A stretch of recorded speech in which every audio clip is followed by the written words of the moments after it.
Moon gang. Hello, hello, hello. Hello, hello, hello, folks. Hello, hello, hello. Boom, boom candles. Chris, I like the attitude already. Boom, boom candles. Hello, hello, hello. All right, we are ready. We are ready for the afternoon session on today, Tuesday, August 3rd. Here, let me go over to the 5 minute. The 5 minute. Why are things already slow? Is it my computer that's like hemorrhaging? Or is it just Weeble this time around? Who knows? Who knows? Who knows? Let me make sure that my own. Okay, OBS is still alive and well. Just double checking. Just double checking. Boom, boom. All right, AMC. Man, this is actually. All right, hang on. Now we're coming. Now we're coming back to life. So I don't know what in the world is going on with Robinhood, but it ran from 37 up to 48.60. I still don't have a position on it. I don't plan on having a position on it, but it is kind of blowing my mind that this stock is absolutely ripping right now. It's up 24%. I'm curious to see if the rug is going to get pulled on it, perhaps even this week. Kind of crazy stuff. Crazy, crazy stuff. We did see a double bottom potentially setting up for George W on AMC. Bounce off of 33, bounce off of 33. Looking forward to go from there. I would love to see this follow through. We're kind of looking, let's get rid of this for now. Let's set up a, there. 33.83 is what I'll be watching as we head into power hour and then normal power hour. Yeah, so I see that Woods bought Kathy Wood, who runs ARK Invest. I saw that she announced she invested into Robinhood. Kind of interesting. I mean, it ran up though, but it's already given back these gains that we're seeing. Weird action. Usually this, I thought it would be followed by kind of some consolidation and maybe an additional run up into the after power hour, the remainder of the afternoon. But what we're seeing, I don't know. It's strange. Like I said, I don't have a position. I just have it up because I know a lot of people are talking about it, and I am happy to oblige. GME currently trading at 150. Key technical level, key psychological level. A lot of things going on at 150. On AMC, let's look at this daily chart. What is this? New York governor, something about the New York governor. Don't know what's happening there. Let me get this reloaded, and then I could show you the daily chart on AMC. So we do have support of, what is this, 30, 31. Region of support here, really between 30 and what is this low? This low is 34.69. So basically between 30 and 34, that is a region of support. We are obviously looking for, I mean, I guess a weird oblong George W. double bottom opportunity. Obviously, I would prefer that it just bounces earlier and we make a new higher low. So let's see how this actually pans out. Originally, we thought that July 23rd was a higher low, but obviously we violated that today and it fell below, what is this, 34.69. So I would love for it to see it recapture 34.69, then 42, then 46. Right now, it has been selling off for the past 3 days in a row. We're at this support, which is what we saw previously back on June 1st. So we're just kind of sitting back and waiting to see if there's enough buyers who accept this current price and step in and want to buy it back up, buy it on discount. So we're still watching this, but really just lower volume, lower volatility going on. In terms of GME, this actually did break below it. So I would say the next potential stop, 150 is a key psychological. Let's be fair about that. So a chance it could bounce off of that. But if it doesn't hold 150, I would be watching this low from April 23rd, which is 145. That would be my personal game plan on GME. In terms of AMC, there is a net borrow against it today, about 500,000 shares. They did borrow 763,000 today. Short interest is 15.08%. In terms of GME, there is a net return of 100,000, 116,000. Short interest, 15%. we recently, over the past week and a half, there has been a considerable jump in the shares on loan against GME, and it looks like they are utilizing the low volume environment to sell those shares to the market because GME over the short term has been getting hit. Right now, it looks like actually AMC, GME, and Robinhood all kind of taking a simultaneous dip on this time frame. So that's your data update, your technical update of what's going on with AMC, GME, all these other things. To be clear, as of now, I have no IWM position. I have no Robinhood position, but I am long on AMC and I am long on GME. I saw, and I think we talked about this before, but I think it could be a good segment to kind of talk about some other ways to make some money when a stock isn't moving, and especially if you don't want to, like, I guess, change anything about that stock. So there's two things I want to give a quick overview of, and I'll use AMC as an example and some other stocks as an example. But let's talk about covered calls and let's talk about credit spreads, selling credit spreads. So let's kick this off with some covered calls. Let me open this up. Okay, so covered calls is what you can sell a call option against the stock that you own. So let's just use the example of you owning 1,000 shares of AMC. I know some people own way more. I know some people own less, but let me just use this for the example. If you own 1,000 shares of AMC, remember that a call contract or a put contract, they represent 100 shares. So because each contract represents 100 shares, with a covered call, you would be able to get into a position that involves 10 different call options, because 10, that's 10 times 100. That's how you get to the 1,000. Each contract represents 100. If you're talking about 10 in our scenario, if you have 1,000 shares, you would be able to sell 10 covered calls against it. So what do I mean when I'm saying a covered call? We know that we can do 10 of them, but what does it mean to actually be able to sell 10? So you would come to a value that you do not think AMC will be above by the current date. So this one, we're looking at the various expiration dates. So by this Friday, by the 13th, by the 20th, by the 27th, whatever. You can pick whatever expiration date you want.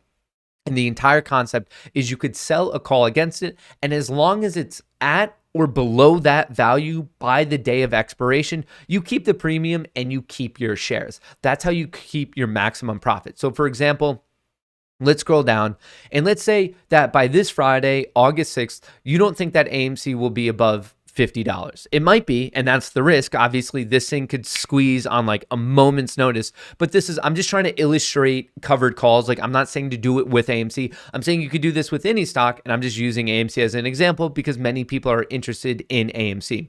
So right here, you would be able to sell 10, and that, because we're talking about 100 per one, to look at the money involved, this is 13 cents. So that's really $13. But since we're talking about 10 of those per contract, so $13 per contract, because you, in this example, have 1,000 shares, that would be $130. So basically, if you sell 10 calls against AMC for the August 6th expiration and AMC is not above $50, you'd keep the $130. And then if you wanted to, you could turn that around and then buy roughly 5 shares of AMC and then add that to your total. And of course, you could change this by the certain dates, the expiration. If you're like, hang on, I think 50 is actually very possible, but maybe I don't think 54 is that possible. Well, you could come out to the 54s. I'm in no way saying that AMC is the one you should do it on, but I wanted to use this as an example because I understand that many people, their entire portfolio is AMC and they don't have extra money to put into AMC or any other stock. So this is one, I guess, money generating monthly income strategy. But here's the risk of it. What happens if you were to do that? If you have 1,000 shares, you sell the 10 calls, what happens if we get to this Friday and the squeeze is tomorrow and it rips higher? What would that mean? That would mean that you get the profit of your position all the way up to $50, but anything after that you miss out on because there's a good chance that your calls will be exercised and you have to give your shares to whoever exercised them. So if we run up by this Friday to $55, you would get the profit of your stock up to $50, You would also get the premium, in this case, $13 per contract you sold. And since we're talking about 10, that's $130. So you would get all that profit, but you would miss out on the profit up to 55 and you would no longer have your shares. That's what a covered call is. Don't take this as me telling you you should do a covered call on AMC. I just want to use that as an example so you can better understand, because I see it. Actually, I was just recently reading it on Twitter of people asking, okay, like what is a covered call? So I'm just trying to lay it out there of that's one strategy, but the risk is if it's above that, you lose your shares. So you'll get the profit up to 50, you'll get the premium, but if it's above it, you no longer have AMC shares. I saw some misunderstandings of covered calls, as in you somehow keep your shares. Please understand that there is risk to it. Like there is anything in the market. Don't think that you could just sell the premium and you get it and there's no risk to it. When people are selling AMC covered calls, please understand that they are risking selling their shares. I'm seeing a lot of like misunderstanding about that, of like what's going on there. That is a risk. You might lose your shares, or whatever would be the proportionate amount of how many calls you sold. Every call you sold, you're risking potentially losing 100 of your AMC shares, but that's in the scenario that we get to the day of expiration and the price is above whatever the strike price is that you sold it at. So let me know if there's any questions with that. I just saw a couple comments of people thinking they don't lose their shares, and you can lose your shares. So it's not as, I guess, riskless as people think it is, especially when I see the commentary about AMC. So if there's any questions on covered calls, like let me know, because I don't want people somehow losing their shares of AMC thinking that they're doing some sort of riskless options trade when there is risk to it. You might lose your AMC shares. I purchased 300 shares of AMC for the first time, 35.29 yesterday. I'm PDT now. Do you believe it will bounce back, and when should it give up? I do believe it will bounce back. I have no clue when, and when should you give up? That's up to you. It is 100% up to you. I don't know your risk tolerance. Some people are willing to ride this down to zero. Other people can't risk much more pain. We're all in different financial situations, so I can't like fairly comment on yours. Hey Matt, had to make a new channel, couldn't comment for some reason. I was the one who originally suggested the rally cap. Nice. What's going on, Joe? We love that rally cap. I appreciate it. It's been really weird about YouTube. Some people can't comment. Some people are being unsubscribed. I don't really know what's going on with that. Holding 43,812 AMC shares to the moon. Question: I have September 17th 70 puts on Snap. Do you think the gap filled to 63? Thanks for what you do. All right, let's just quickly check out Snap. You have an absolutely gigantic AMC position. I like this play. Wow, I did not know what was going on with Snap. I think this is a smart play. If it can get below this low of 71.83, if it can drop another 25 cents, and if it does not get held up at 70, I think you're looking at this potential gap fill. Roy, this is I'm a huge fan of the play you just did. September, you gave yourself a month and a half. You looked at a pop-up and a reversion play for a gap fill. Man, I think this is a great play. Roy, I'm very happy with what you decided to do. Man, and you're also crushing it on AMC. See, like, good for you. That I don't really have any commentary on it. I just hope you make a lot of money. Obviously, there's risk. I'm not guaranteeing squat, but I think the risk reward of the setup you have is a very optimal one. Matt, stupid question. If we were all hold, how could they bring it back to zero? Because remember, hodling does not influence the current price. What changes the current price is the current buyers and the current sellers. Hypothetical numbers. Could I buy 200 million in a stock at $5 per share, cause the stock to go up, let's say $10 a share, then immediately sell all the shares at the new price, doubling my money? No, because as you sell, it'll come back down. Because there has to be an appetite of buyers to keep it at that current price. If you start selling, especially of considerable size at 10, and if there's not enough buyers there, the price is going to drop. It's just supply and demand. At first, you're the person creating a ton of demand, and then in the latter part of your scenario, you're creating way too much supply. Sir Marky Duck, riddle me this, if you please. If you had greenbacks languishing in zero interest bank, do you feel confident enough to go all in on AMC with USA Fiat asking for an APET?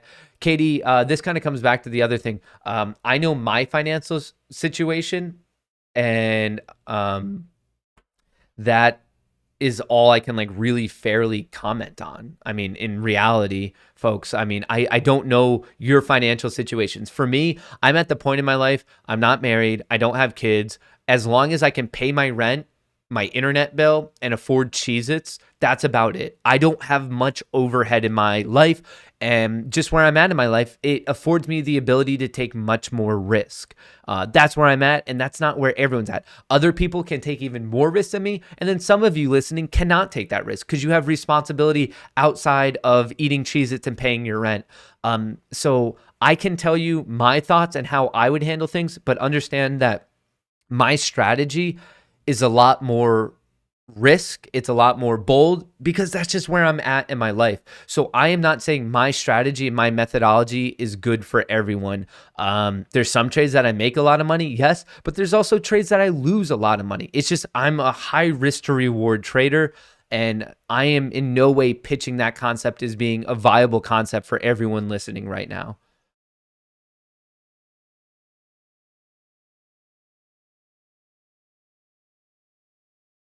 Kenneth, my dad just called. My mom died 10 minutes ago. Long drive home. Thanks for putting on a good show. Need the distraction. Rest in peace. Kenneth, I don't know. I don't have the words for that. What can I say? I'm so sorry that you're dealing with that right now. I'm hoping that the show I can make you laugh a little bit, just offer you a little bit of distraction. I'm sorry for your loss. I'm sorry for your family's loss. Please be careful as you're driving. I know sometimes when you're in such an emotional state, it can be a difficult drive. So get the coffee, pull over if you need to. Hopefully we can make you laugh a little bit on today's show, but I'm sorry for that, man. That's tough. Hedgefunds try to push Robinhood for sell AMC and go into Robinhood. I think it's a fake push. Could be. I don't know if I saw Kramer pumping up Robinhood and being all excited about it. I don't know if I've seen hedge funds necessarily pushing it up. I'd rather buy Reggie than Hood stock. Matt, I think your message day in and day out is excellent. No promises, no financial advice, just honesty and your best research. I have 400 shares, average 37. I have my exit strategy in no time frame. Joe Miami, this is exactly what everyone should be doing. I appreciate that. No expectations, no promises, and have a trading plan. I don't really care what your trading plan is. I just want you to have a trading plan. For example, many people listening right now, there's a good chance that your trading plan is, I want to hodl to the moon. That's fine. But what is your definition of the moon? For example, my definition of the moon is hodling until the shorts cover. I don't have a price target. It's not real. It's a little bit of a trend following thing, but not first off. Like, it's more so of the fact that my definition of hodling to the moon is the price that we get to when all the shorts cover. That's what I'm looking for. I don't have some arbitrary price level. I don't have some arbitrary date, and I don't have some arbitrary like announcement or fundamental development. And that's me. I'm not saying that's how everyone should like trade. You have to trade what's best for you. Maybe you'll be able to pay off all your bills at price X and someone else's at price Y. Other people might just say, hey, AMC is a great long-term investment and they're looking to hold this for years. We all have different plans and we're still all in Ape Nation. I just beg of you, have some sort of trading plan beyond just like, oh, I own stock. Like, no, like, and any plan is fine. Like, I'm not the arbiter of the perfect trading plan. I just beg that all of you listening, ask yourself, what is your trading plan?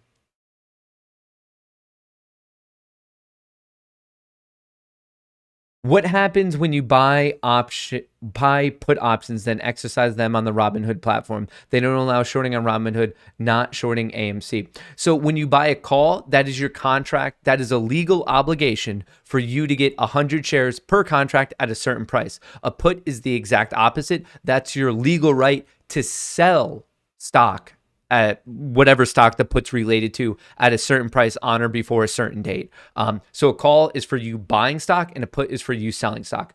Covered calls being bearish, wouldn't selling puts be a better move? Assignment then would just mean you bought more shares at a lower price. Jackie, you are 100% right. The issue with that and what I was seeing on Twitter, and the reason why I wanted to explain covered calls is because people on Twitter were confusing the concept that if you sell a covered call, they didn't think that you would lose your stock if it goes over the price, and you do lose your stock. And I guess it's bearish in the sense that you're betting on it being below that value by expiration. You're saying selling puts.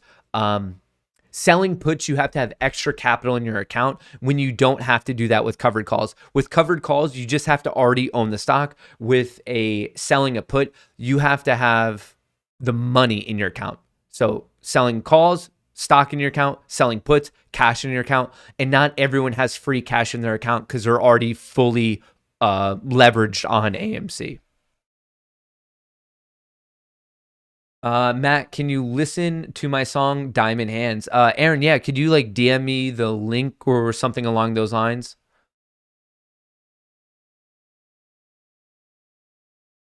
It's on my YouTube, Aaron. My YouTube, Aaron. All right, found it. Let me see this. I don't know if there's going to be a copyright or anything related to it.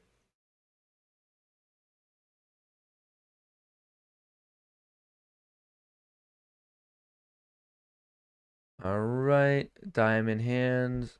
Do I have this?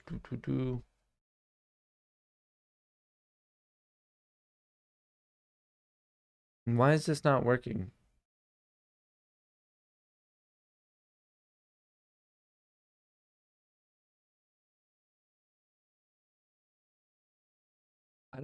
Something's going on here. Aaron, I'll have to here, let me look at it off stream and see what's going on.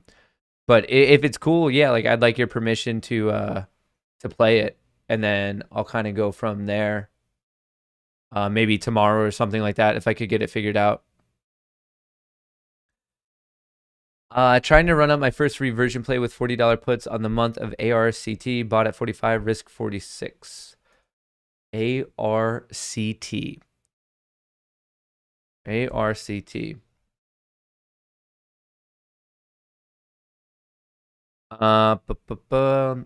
You're trying you're risking 46. I mean, your risk is defined to 44. My only personal commentary on that would be the stock isn't showing weakness yet. So if I were like, I think you were a little aggressive on your entry. I would personally probably end up having to risk 54, which would mean that I would like to enter a closer to 54. But I mean, this is a huge volume explosion. You might get lucky and it might be weak tomorrow and then just crater from there. But with it, I mean, you have a well-defined trade. And that's all I beg of people. You have your goal and you have your risk. It's defined. And what you do is when you have a well-defined trade, like write it down, take note of it, and like name your strategy something. Be like, okay, this is my gap up reversion play. And like if you're tracking it, you're gonna start to see, be like, okay, this is what works for me, this is what doesn't work for me. If you're just beyond AMC and Jimmy, this is like commentary on just a trading methodology. If you're just arbitrarily guessing and you win some and you lose some, like, well, like if you don't have the facts and stats on it, like how do you know what is or isn't working for you?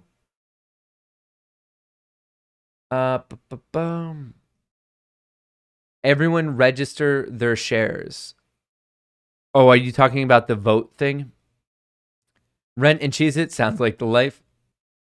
Just to add to cover calls, if you own 1,000 shares, you could also just cover call 100 to 200. You don't have to cover all your shares. Yes, exactly. So instead of doing 10 contracts, if you just want to do it on 2, that is like completely acceptable. Is it just me or the Tiblio bullish options not doing as well? I have a much better P&L ratio prior to my recent. I have had a better P&L ratio prior to my recent picks. I don't know, Ron, which ones are you picking? It's all about. So I've looked at these. The way to use Tiblio is not to say, oh, these are all gonna like run up in terms of a bull squeeze, and these are all gonna fall down in a bear squeeze. Like, how are you picking it from here?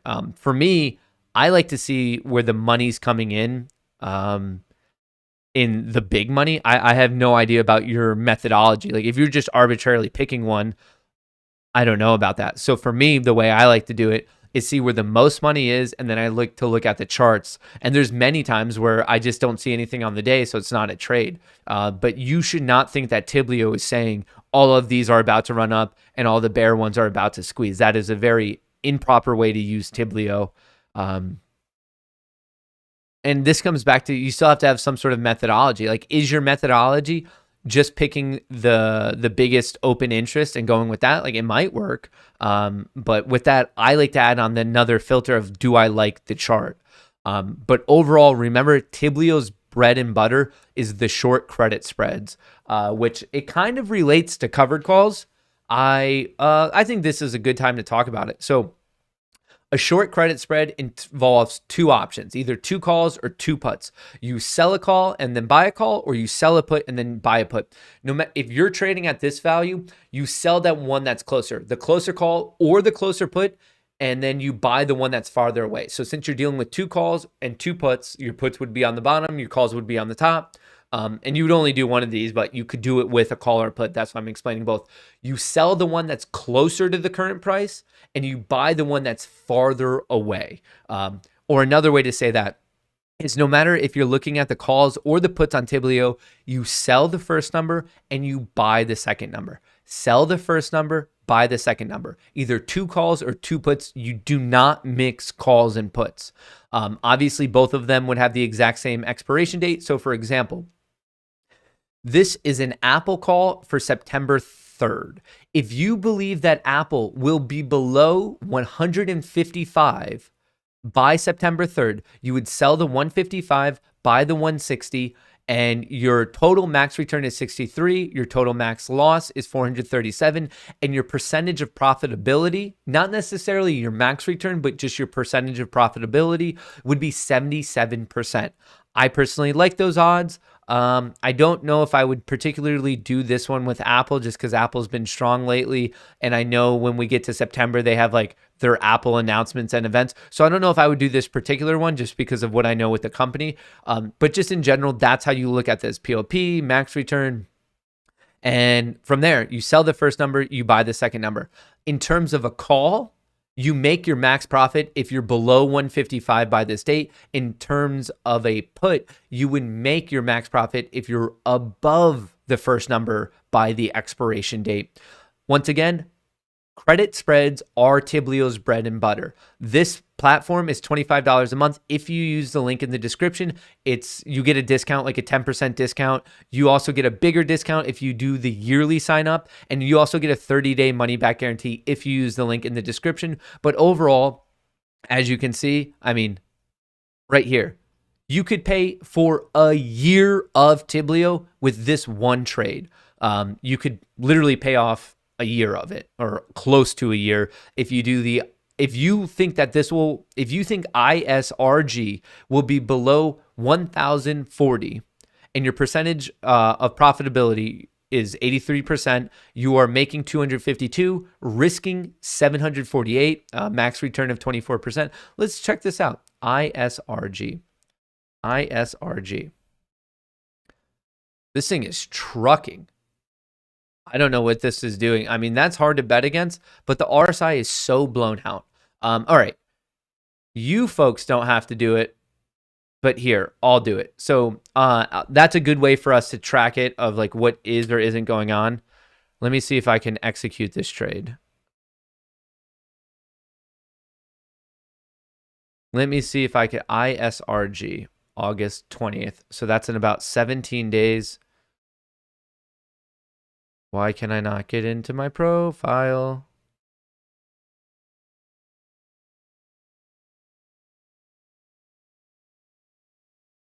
Why can't I do this? What was it? ISRG.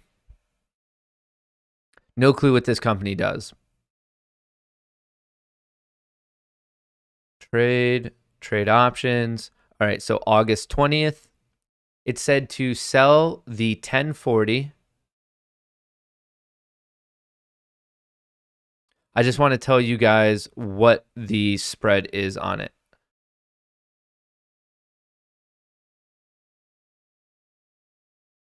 The spread is coming up quite a bit different. Am I losing my mind? Something seems off here. It's not coming up estimated credit. The estimated credit is off by a factor of 10. I think there might be some sort of issue here because I just did 1040 August. Yeah, something's wrong about this one. It looks like it's literally a 10th less, or it's a 10th of this value. It looks like the premium is 26 right now. I don't know where they came up with. Yeah, that one's a bit weird. So maybe that's not a best example. The numbers seem a bit wonky on that one. Let me just double check this other one. Hang on. Let's do another high one. MMM put. I want to see what's going on with these numbers. MMM. So this one's a bit different because this is a put. So you're selling the first number. Trade options. All right, this one is for the 13th. And then you would sell the first put. So you sell a 195 put, and then you buy the 192 put. So you would sell the first put, the 195. I just want to double check if these numbers are off or if something's going on. And then you buy the 192.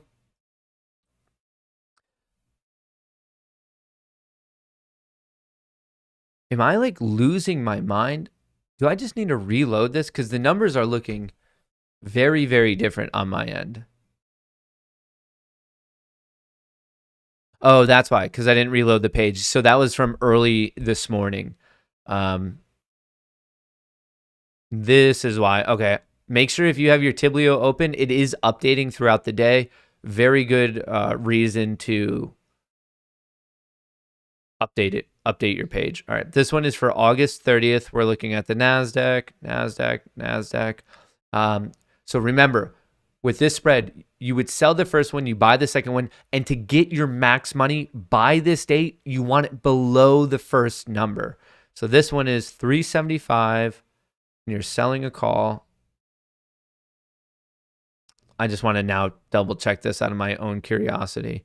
And then you buy this. Okay, this is right. This is okay. Yeah, that was the issue. I didn't refresh Tiblio. That's the problem. So right here, hey, that's not a bad cues. Do we think it'll actually be below 375? That's the NASDAQ. That's the ETF that tracks more of like the tech-centric stocks. Ooh, I don't know if I would take that bet. This thing is looking pretty hungry on the daily chart. And 375 is not that far away, especially for a month later. I don't know how I feel about that. I wouldn't feel like the most confident. But overall, that's how you look at, well, we talked about covered calls before. This is how you would interpret a credit spread. Sell the first number, buy the second number. For calls, you want it to remain below the first number. For puts, you want it to remain above the first number to get your max return. POP, your percentage of profitability, the likelihood that you make more than $0, and then it shows you your max loss, your max return. Just don't do what I did. Make sure you're reloading the page. But my point here is there's an 83% chance. Well, this ISRG, I mean, that's a weird one. Here, let's come back down to, I believe this is Chipotle. There's a 77% chance that you're making money and you could pay off Tiblio almost for the entire year if you are right about CMG being below 1950. Let's look at CMG. Let's see if that's a good bet. 1950. Right here. Do we think that Chipotle will remain below this level? It is blown out of the water. They must have had a crazy good earnings announcement. The RSI is getting super high. Interesting. I kind of like this play, if I'm being honest. 1950. I mean, that's just so much more of a room to run. I kind of like that. Chipotle. Let me know in chat. Do you think that Chipotle will be below 1950 as of August 20th in 17 calendar days. Just so everyone knows, 1950 is where my mouse is right now. Obviously, it's looking very strong, but the RSI is so overbought. Super, super overbought. So I kind of like the bet that it'll be below 1950. Interesting. Does Matt even own AMC shares? I do. I own thousands of AMC shares. Matt, don't. Well, no. The don't chase. This isn't chasing. This is betting it remains below 1950. That's what a covered call is. You're just betting on it being below or above a certain value. It's not really it is a directional bet, but it's more binary. You either want it below or above a certain value on a certain date. That's all it is. A lot of below. Below. What 1800 for Chipotle? Yeah, it has far fewer shares available than like AMC. I wonder what Chipotle's. Let's look it up really quick. CMG. Let's see how many shares it has available.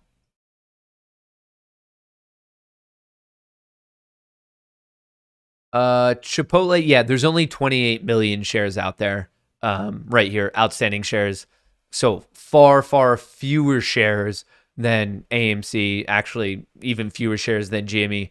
I don't know if this is technically the definition, but it's pretty close to being a low float stock, as in not many shares publicly being traded. Way fewer shares being traded than something like AMC.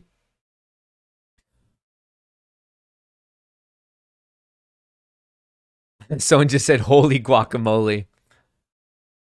How is Chipotle stock over 1,800? Because it has not many shares available to be traded.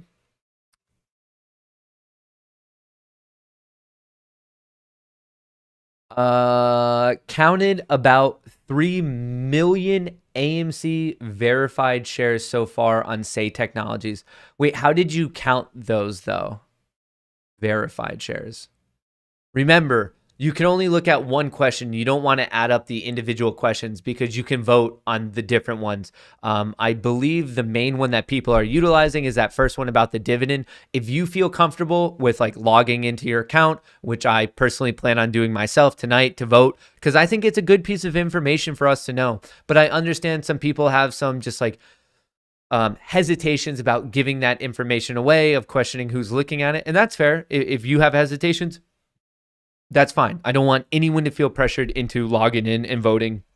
But I think the people who came up with this concept that we could glean some useful information, very, very creative. My hat's off to them. I like it. I like where their head's at.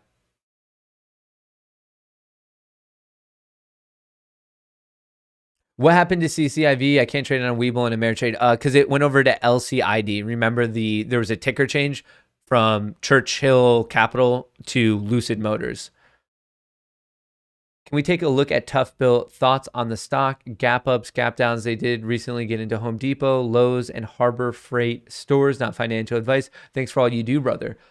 Tough Built.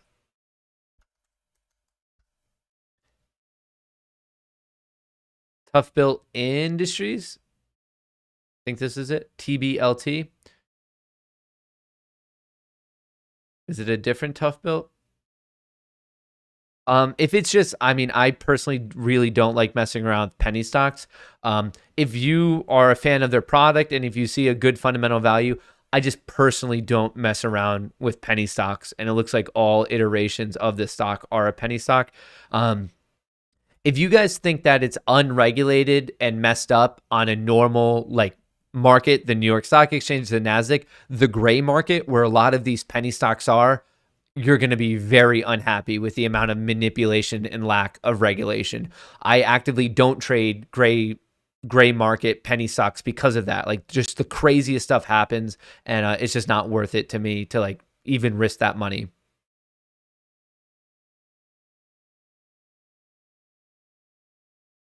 They show each person's verified shares. You can add them up. Yeah, Tony, the issue is that people, or Troy, sorry, you can vote on multiple things. So I would just get information from the top voted one. And then if you want, you can extrapolate that outward to see how many shares could potentially be in the Ape Nation's hands. But you wouldn't go through and add those up because people can use their block of shares and vote on multiple things. So just use the highest voted one would be my, I guess, mathematical advice on what you could actually utilize. Hidden bearish divergence on RSI and Chipotle on low. TF. Sorry, I don't know what you mean with TF, but I am seeing the bearish divergence. My opinion, guys, is that hedgies have used up almost all their ammunition during what is historically the slowest time of the year in the markets. Once market volume returns, they will be in trouble. Overall, I want all of you listening right now to mentally prepare for August potentially being very boring. Historically, August is one of the most boring months. I'm not saying it has to be this year because who knows, there could be some crazy announcement. Something could happen. I'm just letting you know the historical pattern that August can commonly be watching paint dry. It can be. I'm not saying it's going to be, and I'm saying it maybe could be for some stocks and maybe not for other stocks, but be mentally prepared for at least that being a possibility with a little bit more of a statistical likelihood this particular month. If you go to equityclock.com, you can see the historical trends of major indices and that stuff. And for August, a lot of them are just sideways. It's just people are doing their last minute vacation before school starts up again. I guess people are too busy getting their Final Fantasy teams all figured out. Folks, I don't know much about Final Fantasy, but I somehow got myself into a Final Fantasy draft.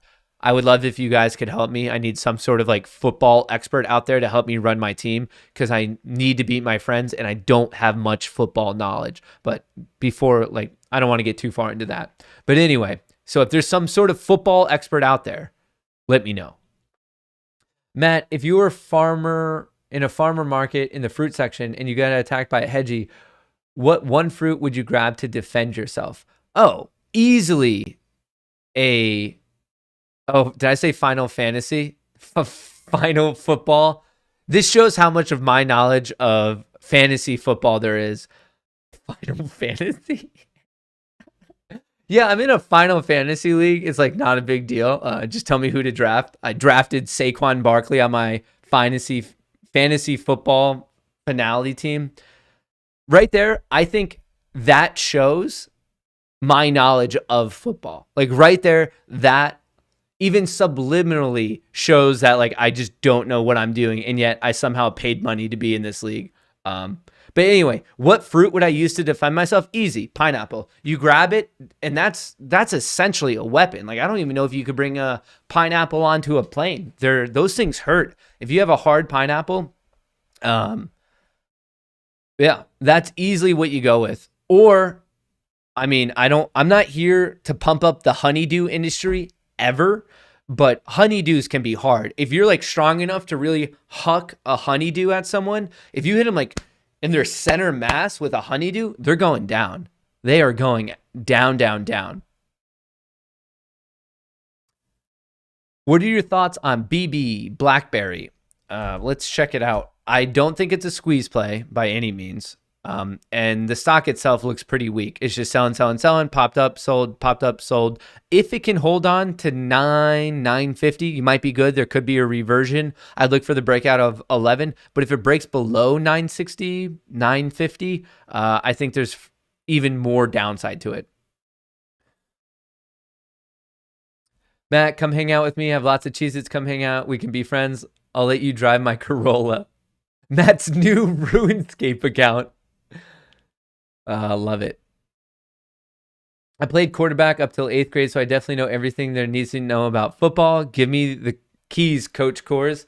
All right, I need someone to run my fantasy football and my Final Fantasy account. It doesn't have to be the same human, so if we have a gamer in chat and also a football expert in chat, and it sounds Ryan Cox thus far is the leader. He can anyone top quarterback up until 8th grade? That's where the bar, that's the high water mark as of now. Please change the 1 minute interval. I feel more confident. But there's not much volume. The 1 minute would bore you to death because we're just not really moving at all. We could go to the 1 minute when we get closer to close, when it picks up. I must have missed the vote talk on AMC. Where do I log in and vote? What does it show who's voted on what shares? All right, let me show you what people are chatting about. Say technologies, app.say technologies.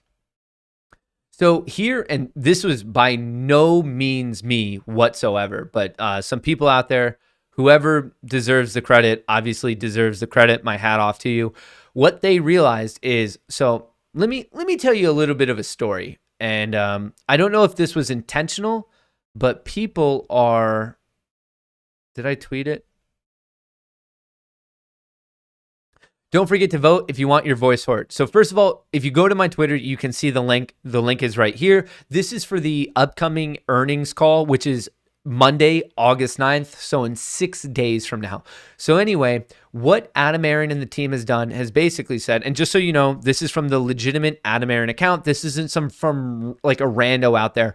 August 9th is our next quarterly earnings call. We will webcast so you can listen. For the first time ever, we will take questions from individual investors on the call. These are those questions. My assumption is that they're just going to take like the most voted questions. But here's what's interesting. Some big wrinkly brain out there realized on this website, Say Technologies, someone realized that you log in and you have to basically do your brokerage account login, and they want to verify that you actually own shares of the company. So you see the magnitude of votes, but then you also see the total shares that all of these votes represent. So 18,000 people thus far have voted on this particular question, and it represents in total 21 million shares. Now, some big brain, wrinkly brain out there realize that if we get a lot of people to vote, you could actually see potentially some sort of average ownership. So 21.4 divided by 17.9. So on average, that is saying that out of these 18,000 people who voted, the average ownership is about 1,200 shares, which is pretty considerable, especially when you look at the numbers from early June, when it was saying that the average person had like somewhere between, I think, I don't know, roughly 120 shares, something like that, maybe in that realm. So it's about 10x it. So the more this number goes up, the more people that vote, the more statistically significant it becomes. My one concern, my background in computer science and statistics, my only concern with this is these 18,000 people who voted, there's a good chance that they could be better described as diehard AMC supporters. And previously in early June, we knew that there was about 4 million retail investors. That 4 million, I am worried that the subset of that 4 million, this 18,000 might just be like the diehard ones who have a lot of AMC. So I think this concept of being able to accurately explain the average and how much we own and how much of the float we truly own, it becomes more statistically accurate the more people who vote. I'm not telling you that you should vote, because if you're not comfortable with giving your brokerage login, well, don't do it. But also another thing is you could give your brokerage login, you could vote, and then you could change your password if you're uncomfortable. That is one possibility that I saw some people throwing out there. For me, I feel comfortable voting. I will be voting tonight because I understand that the more people who vote, the more accurate this extrapolation will actually be.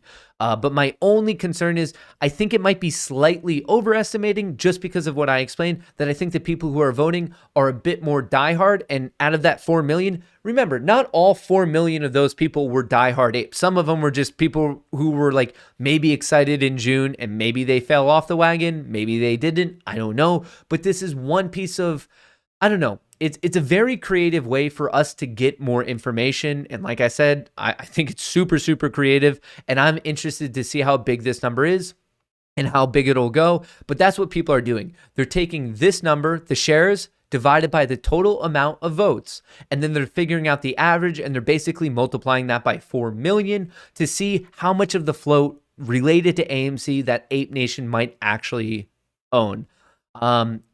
The higher this number goes, I think the less of an overestimation it will be, which is why I think it's good for everyone to vote. But if you don't want to vote, okay, just don't vote. But it will become more statistically significant the more people who vote. It is at a level that it's already statistically significant. I'm not saying that like, oh, this number's worthless, don't use it. I'm just saying the error, the margin of error gets less and less the more people who vote. Because right now, 18,000 divided by 4 million, I mean, that's kind of small.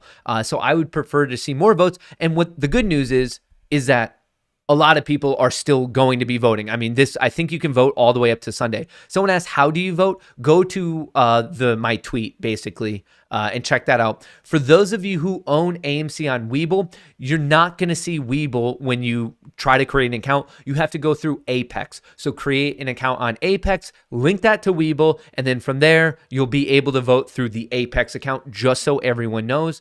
Another thing, though, on an individual basis, I think we could get information from this, but the fact that you're able to upvote multiple questions, it is not mathematically accurate to say you can just go through and add up all of these shares, because you could upvote multiple questions if you so choose. So do not think it's somehow usable to go through and just add up all these shares. All we can do mathematically, and for something to be statistically significant, is to look at one question, get everyone to vote on that question, and then we could see some sort of average ownership. And I did not come up with this in any means or any way or any manner, but the people who did, hats off to them. Very, very creative, and I like where your head is at. So that's what's going on. If you're trying to find this website, I tweeted it out. It's one of my most recent tweets.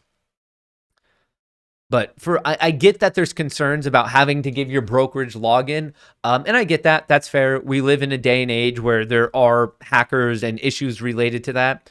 That's something you have to weigh out on a personal level. If you do have concerns, I guess my suggestion is you could vote and then right away change your password, update it to a stronger password. Maybe it should no longer be password 1234 anyway.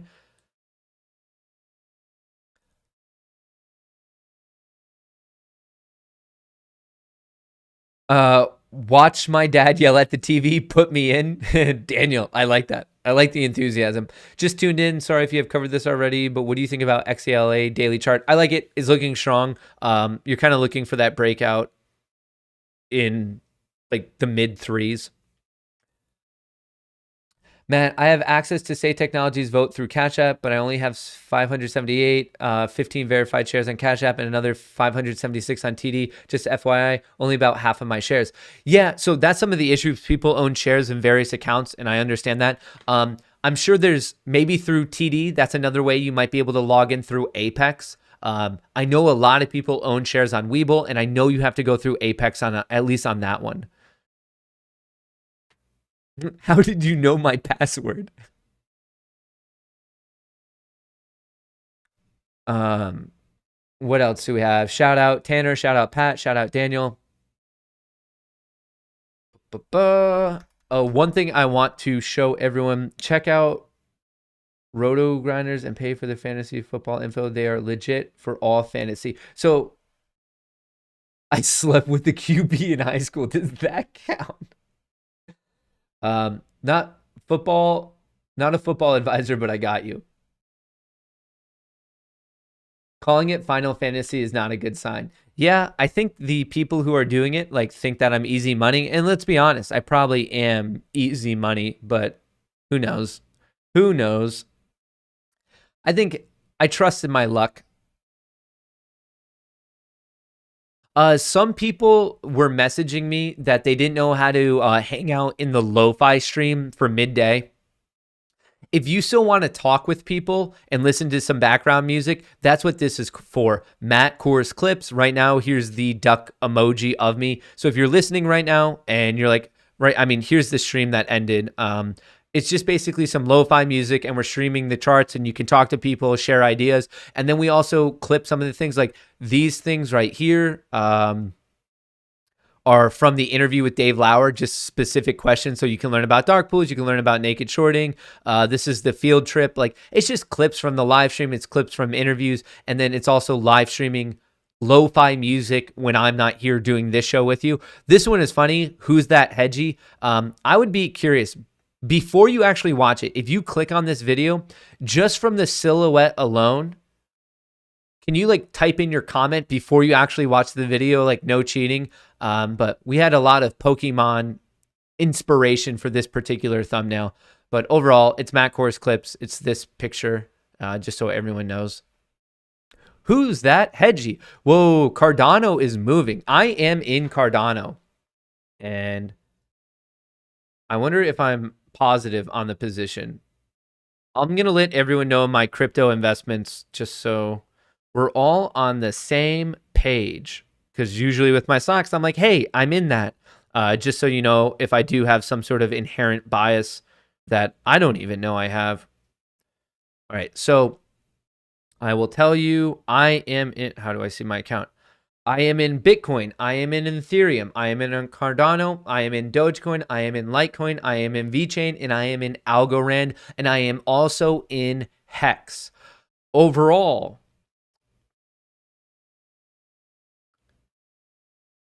the only one I am up on right now is Ethereum. I got into Ethereum very, very early, and I'm pretty much break even on Cardano. I'm a little bit down on Bitcoin. I'm positive on Ethereum. I'm break even on Cardano. Currently down on Doge. Definitely down on Litecoin. A little bit down on VeChain, and I'm definitely down on Algo. Definitely down on Litecoin is horrific. What am I doing in Litecoin? So I hope Litecoin comes back.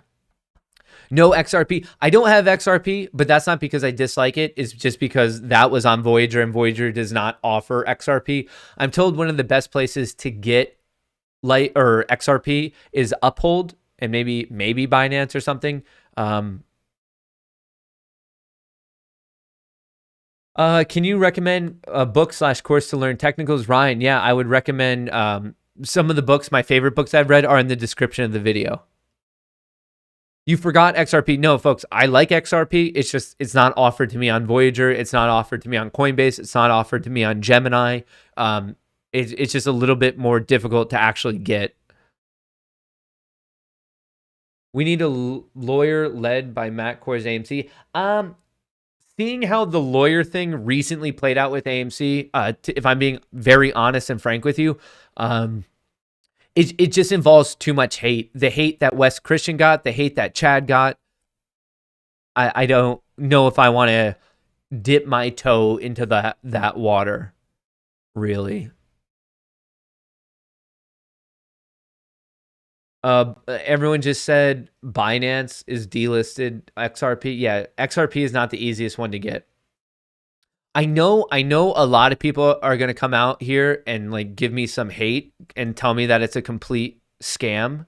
And it might be. I don't know. I don't really know much about Hex, but I'm in Hex and I've made a lot of money on Hex.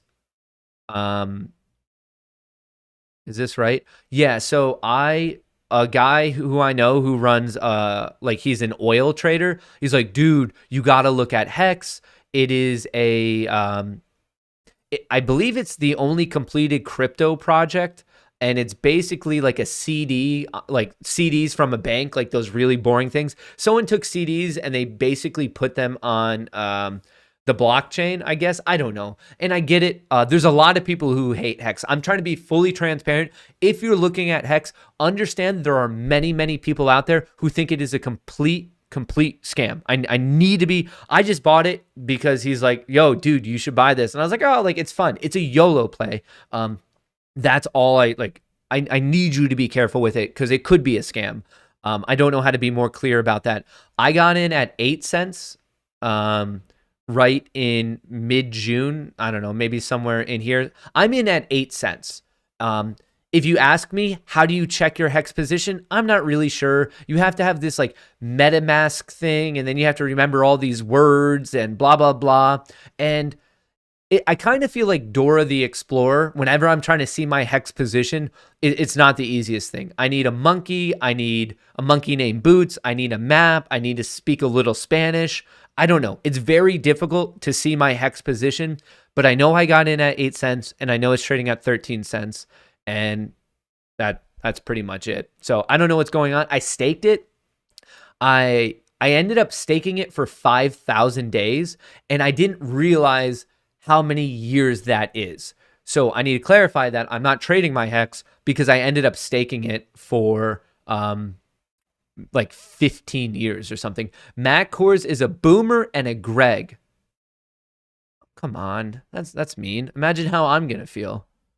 Swipe or no swiping. Do you stake your coins? Yes. I staked that coin, and I'm staking some Ethereum for Ethereum 2.0. Matt's a boomer. Like, what a weird dig at me. He's a boomer.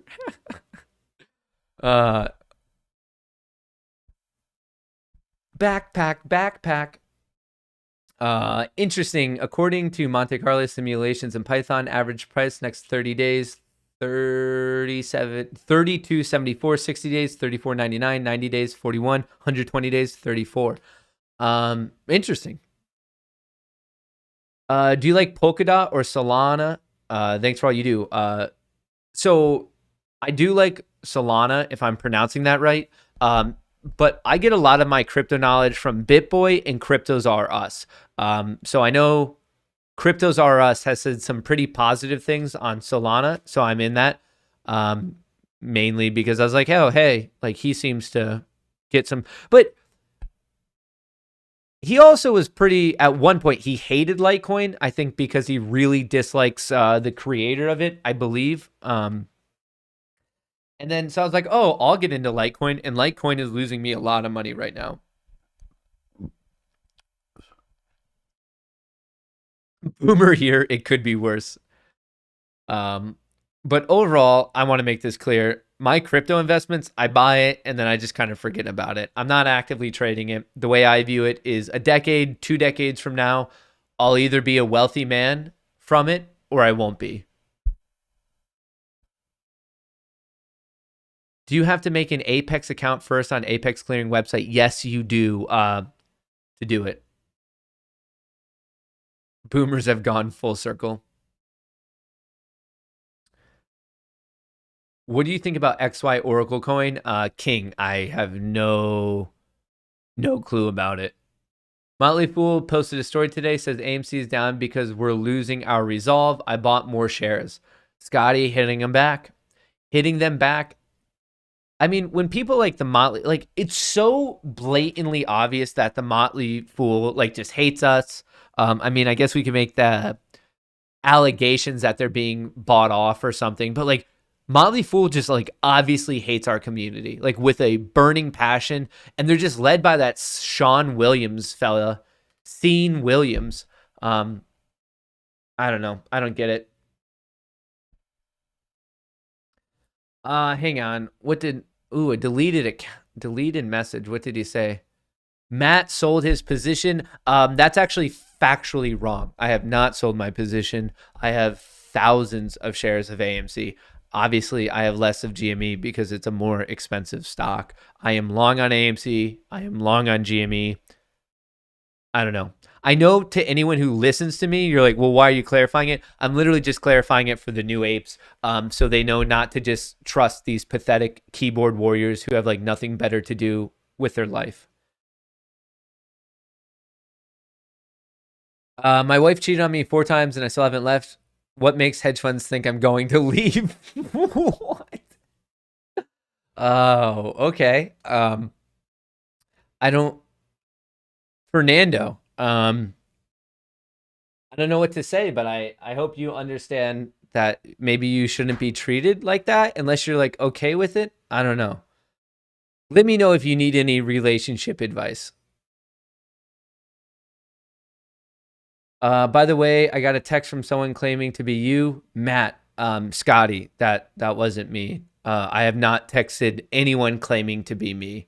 I'm not texting people. I am not WhatsApping people. I am not DMing people. If you look above my head, Matt_Kohrs, that's it.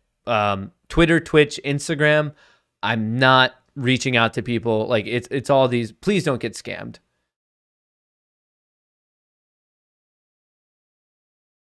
Please, please, please. I'm a diamond-handed 8 from Canada, currently 100% in AMC at 12K shares, and I use Royal Bank to invest. I can't vote with, say, unsupported. Ugh, that's not good. I wonder if there's like another workaround the way there is with Weeble.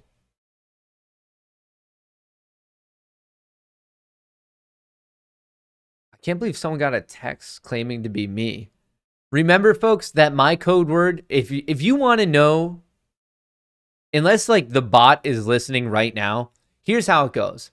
If you think it's really me, be like, oh yeah, what's the code word? And if they don't say, oh brother, then it's not me. That is the password. I don't know if I mean, obviously if a bot or one of these like basically asshole people are listening right now, they'll know that. So first of all, I'm not messaging you. Second, if you think I'm messaging you, be like, oh yeah, what's the password? That is the password. It is oh brother. If they don't immediately respond with oh brother, it's not me. Like you can know that off the bat. Like you don't have to question it at all. And even if they respond with oh brother, you should still like, is it Matt_Kohrs? Because that's my account. But it is oh brother. Ask him the password. Matt sold his investments in tulips. Don't you say that. I would never sell tulips. Advice from a duck that will never get married. I don't know about that. You follow Elongate on Twitter. Are you buying soon? I do not, and I am not buying it. No. I feel like Hex is a big enough potential scam play for me that I don't know about Elongate. Some people say it's a scam. Other people say it's great for charity stuff. There's just so many coins out there that I don't know. I'm a fan of Cardano. I'm a fan of Ethereum. Those are the ones that I feel the most confident in, Ethereum and Cardano. Cardano, a little bit more risky. Ethereum, a little less risky. I'm a big fan of those two. And I'm not saying that they're the best ones. I am not a crypto expert. I'm barely a crypto novice, people. Seriously. I just say, hey, those look cool. I see people talking about it, and that's about it. About share lending, I called Schwab and them, and you have to opt out before they lend your shares. Okay, thank you.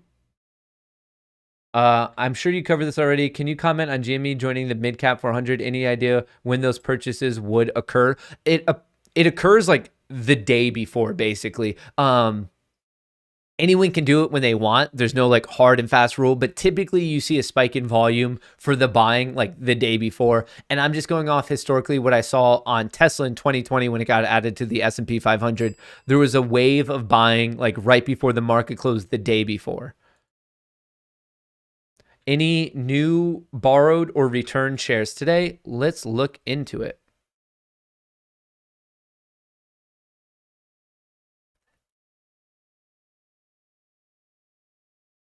Quick question why this is loading. A net borrow of 41,000 with 862, short interest of 15% on AMC. For GME, a net borrow of 90,000 with the borrowed shares being at 290 and short interest of 15.33%. For my audio listeners, AMC is currently trading at 33.43 and GME is currently trading at 151. Now on to the important stuff. If I live streamed me playing tic-tac-toe for 7 hours a day, would you guys watch it? And you might be like, but Matt, that's a completely solved game. And you can basically figure out the ending after the first like 2 moves every single time. I get that.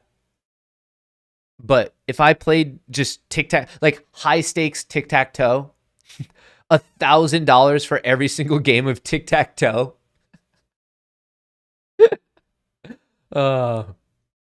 As the closing words, best of luck in the market. You pretty much do anyway. Play tic-tac-toe. How do you feel about VGX? Isn't that Voyager's coin? No in-depth thoughts. Rock, paper, scissors. Paper, scissors, rock. I just have people, RuneScape, and we're talking. Cheez-Its. Only against chat members. What if I have chat members like do Zoom calls and we just we do rock, paper, scissors and we figure out the Moon Gang reigning champion of rock, paper, scissors in all of Moon Gang. So if you're a member of Moon Gang, you're allowed to participate, and it'll start off with me and I'll probably lose pretty quickly, and we'll just do some massive ladder bracket to know who is literally the best rock, paper, scissors player in all of Moon Gang. That's quite a title to have in a community of 360,000 people, to know that you're the best rock, paper, scissors player. Like that's resume worthy. Like statistically, for you to win that, it's beyond statistics. You would actually be a skillful rock, paper, scissors player. Just a thought. I'm just trying to help you guys improve your own resume. For the one person out there who ends up winning it all, you got to put it on your resume. Rock, paper, scissors, lizard, Spock. Got your message about how you accidentally sold your shares. Don't worry. I bought you your 1 million gift cards and sent them to your totally real girlfriend.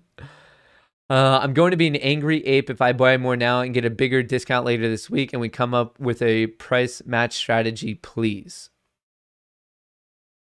I mean, that's kind of the fun of the market. You never know. You never know what's coming next. You never know the next bar. I know the right time to buy our rakes and wheelbarrows. I'm worried that as we squeeze, supply chain problems around the country might make difficult to buy. Do you think price gouging will be an issue on walk-in safes? Yeah, but also, like, they're going to just be price gouging the richest people, so whatever. Say needs to turn two-factor authentication on Fidelity, then turn it back on. Motley Fool allegations? Question mark. Motley Fool put out in an article today what you need to know about payment for order flow. Then they explained this, how Robinhood makes money, and explained it something that Virtu Clearing does. There's one off sentence that says Virtu is not who uses Robinhood. Could it be any more clear that Motley Fool is Citadel's pocket? That's funny. I screenshot that. Get out of jail free card. Man, oh man, oh man. AMC not really moving much right now. Just kind of trading sideways on an intraday basis. Oh, we're already in power hour, folks. Time flies when you're having fun. Time flies. I'm actually toying with Trey Collins 001, who messaged me with some great investment opportunities through WhatsApp right now. I sent screenshots. Go for it. If you're messing around with one of my trolls, yeah, I would go with the oh brother thing and then try to reverse it on them and be like, I have a great investment for you, and then try to pitch them tulips. Be like, I get that you think you have great investments, but like, can I like just use their exact methodology, and instead of whatever they're saying, just try to pitch them tulips. Why, Matt? Why not? Why not, James? I actually don't know what that's in reference to, just because there is a slight delay. Hey, Matt, have been selling put credit spreads to take some market maker cash. Sold 35 puts and bought 34 put. Expire worthless, or I need the two to close. You sold the 35 put. And you bought the 34 put. Expire worthless, or need to close the two. So those are actually both in the money right now. So whatever the cost was for you to create it, that's what you're currently under, because both of those are in the money.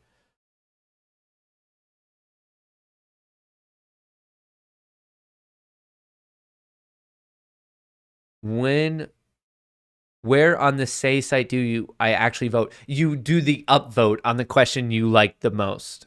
or really just the top one, because that's what people are trying to direct everyone to get more information. I'm sorry, if possible, could you go back to the Ortex and show the average of when shorts got in? We checked early today, and it won't update, and it's 41 days.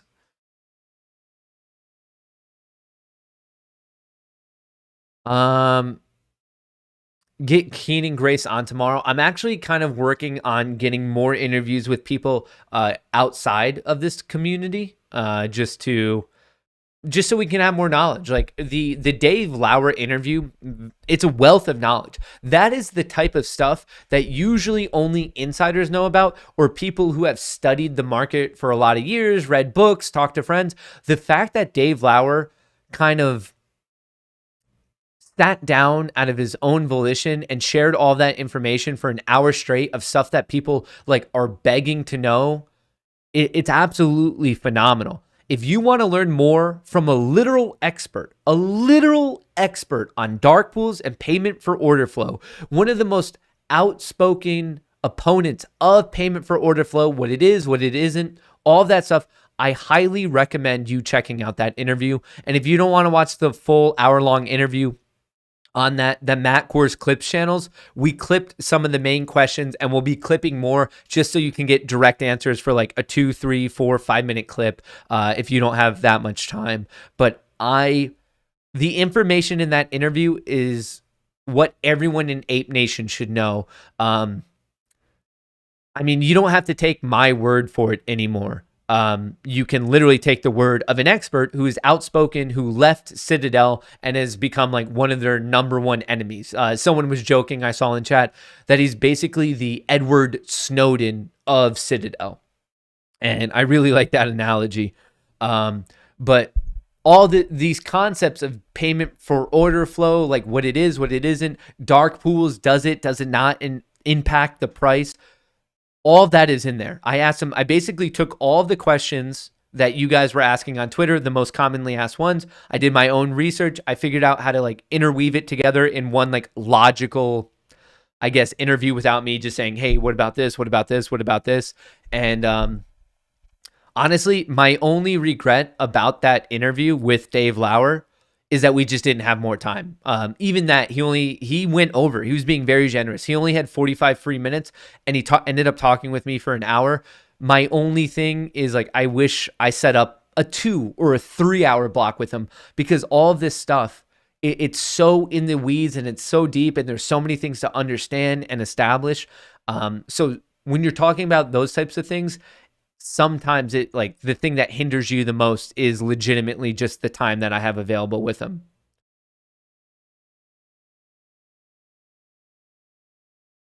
What? Wait, oh brother, Matt, did you mean to tell me about the tulips? Tulips no good. Put my complete family savings in tulips because you said long. No, I'm all about tulips. I think tulips are going to come back.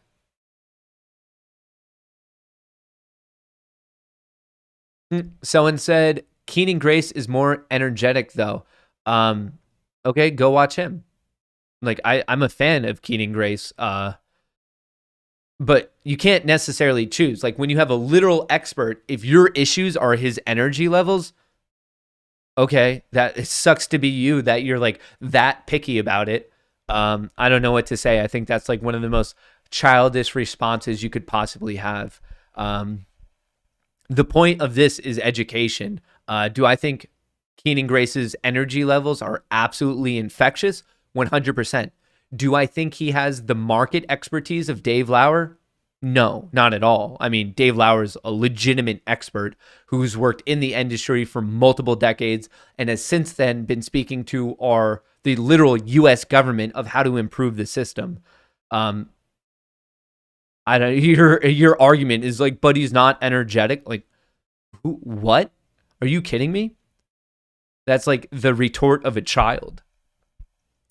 I have shares. My girlfriend has shares, but she's been driving me crazy, asking me when we are going to squeeze. Told her to send me her shares. She'd punch me in the face, and she said she wasn't selling to me. Such is the life of an ape. DZ Hustler. The only recommendation I would have possibly had on that is to maybe ask her to calm down.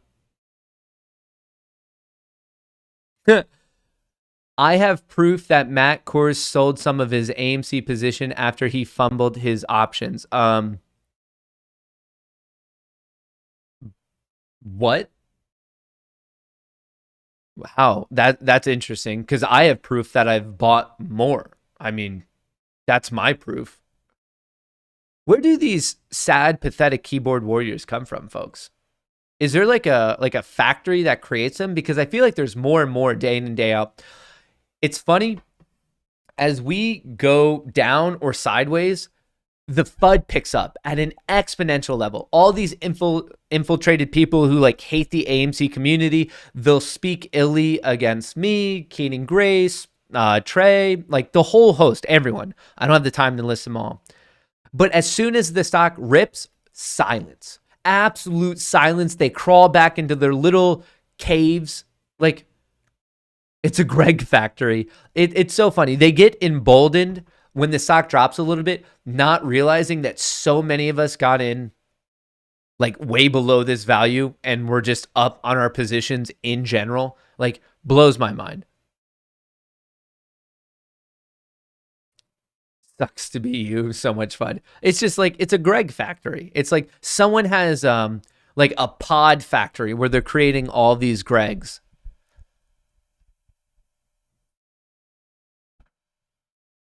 Someone said, don't read it. I mean, most of it I skip, but I think sometimes it's fun just for them to know how like painfully pathetic I view them to be, how painfully pathetic the community at large views them to be. I mean, they say something like that, and then they just get ripped apart within seconds. Within chat, like they're just, it gets nowhere. Most of the time, my mods delete it in like 0.1 seconds. And in the instant that they don't, chat just rips them apart. And they think that I'm somehow going to see their message. Like, obviously, sometimes I see some. That's how I respond to them. But I can't even imagine the amount of messages that like don't even cross my reality like whatsoever. And instead, they just get beat up by chat. Like, you guys are a bunch of like Sylvester Stallones and Apollos and like everyone in the Rocky movies of just like beating the crap out of them. I have proof Matt doesn't have a tulip position. Shoot, where did my tulips go? I used to have tulips right here. I would be able to disprove you. Where are my tulips? I'll have to, I don't know where they went. I think I had to move them for an interview because I didn't want to have to explain the whole tulip thing. But you don't have proof because I have tulips in this apartment right now. DM screenshots to you on Twitter. Enjoy it. Will do, Kinky Kong. Thank you. Hey, Mark. How do trend volatility on Webull? It depends what kind of volatility you're looking at, but there are various volatility momentum indicators. Like there's actually a whole host of them. A lot of the times with volatility, I'm looking at implied volatility on the options chain. Velvet, shout out. Hey, Matt, I put in my 2 weeks last Friday. Going to travel around the U.S. in my car and camp for a couple months. Your options insight helped me build a nest egg. This is Velvet Jupiter going dark. Velvet, I am so happy you are going after what you want in this life. That's what I want everyone doing right now. Honestly, I view AMC, GME, the stock market at large, when played properly, to just be that key to like going after what you want in life. Like seriously, like how many of you are doing like what you're truly happy doing? I know many of us are not in that situation. And I view this as like an opportunity where, hey, this might be that thing that like puts your foot in the door, gets you to where you need to be financially so you can pursue whatever gives you true, I guess, spiritual fulfillment. And I don't mean spiritual in the religious manner. I mean it as like a deeply human thing of just what brings you happiness. What do you want to do with your life? That's what I think is so, that's why I'm passionate and literally obsessed with the stock market, because I am obsessed with what it represents, the doors it can open, the people it can just, the amount of lives it can improve, like when people truly learn about it. And it's really sad that at least in the US, the education around the financial sector, the financial system is very, very low, and it's very, very boring.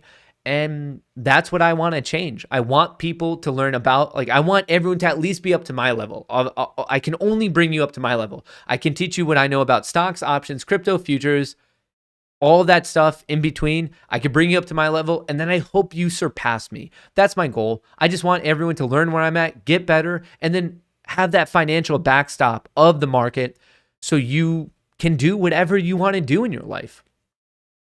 If you want to be like a Bubba Gump person and go become your own shrimp fisherman, and maybe a hurricane hits and then you become like a billionaire shrimp tycoon. If you just want to play roller coaster tycoon for 12 hours a day, if you want to get better at rock, paper, scissors, shoot, if you want to open a tulip farm and become exponentially wealthy, if you want to be the next astronaut with Blue Origin or whatever, Richard Branson or Elon Musk, whatever it is, I just want you to be able to pursue that truthfully and honestly.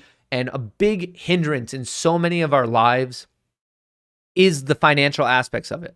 I've said, I would love to do that, but I have this bill to pay. I have this debt to worry about. I have this mortgage to consider. And it sucks because how many of us spend so many hours, weeks, months, and years of our life with that being our major concern? How many of us literally on a day-to-day, think about how many of our decisions are made because of finances.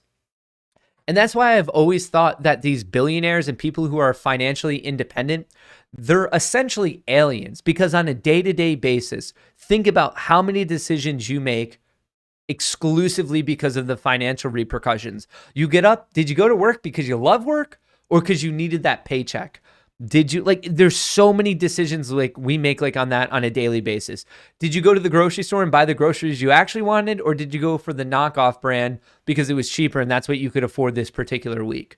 And I think so many people are so tired of that system of making every decision that doesn't make them actually happy. It's just like, what is financially expedient, financially reasonable? And it's a bummer for me because I firsthand, and also through many other people, have seen what the stock market can become, and it can help with that journey to financial freedom. And then it's just like, it's almost like a shrouded secret. Like you have to be on the in club. It's not really taught, like blah, blah, blah. There's like a host of issues and it just sucks. And I think there's like a way to properly fight back against it and teach people what they need to know to hopefully improve their own financial situation. That's my rant. That's my rant of the day. Hey, Matt, calm down. You're so lucky to have me in your chat. What's going on, Brambles? Definitely more of Stephanie Cameraman, please. Yeah, that's something we could definitely look into. Your interview with Dave Lauer was riveting. I was wondering if after his interview, it changed any of your opinions on dark pools and was potential misuses to manipulate markets. There was some things that came out in the interview that I was not aware of, but I feel like most of it I have already been lightly saying, and then when I say it and it's not conforming to people's bias, they just yell at me. They're like, oh, Matt, you're not a real ape. You're not a shill. So for me, it was nice to have it confirmed by people or a person who has the resume to prove that like what he's saying is actually accurate.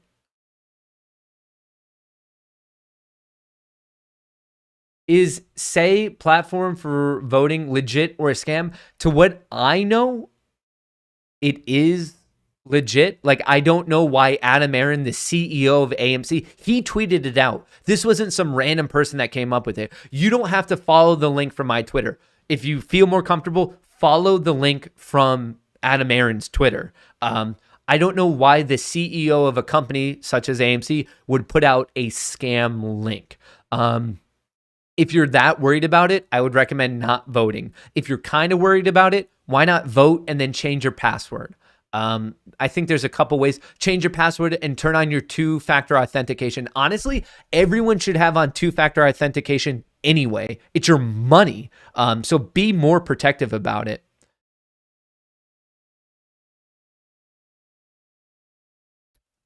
Here you go. I have proof that Matt farted. Boom, mic drop.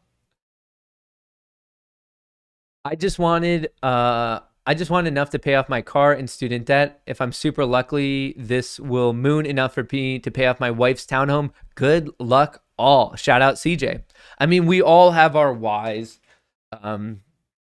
Some of us are more reasonable, trying to pay off the car, student debt, and they are trying to be apparently one of the best husbands, pay off their wife's townhome.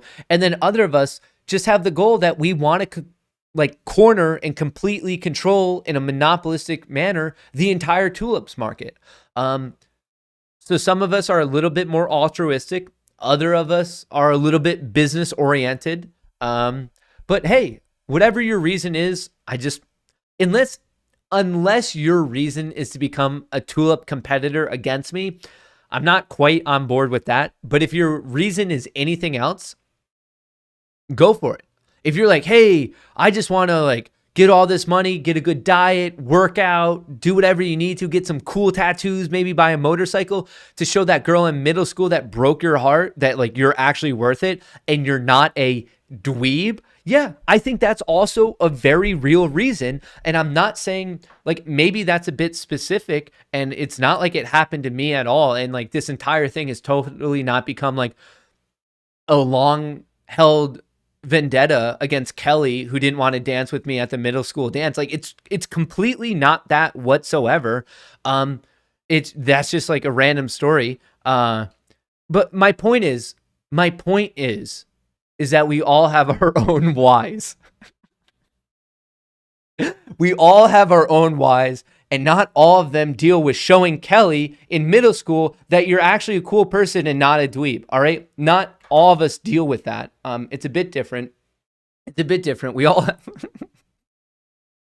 Oh, geez, Louise.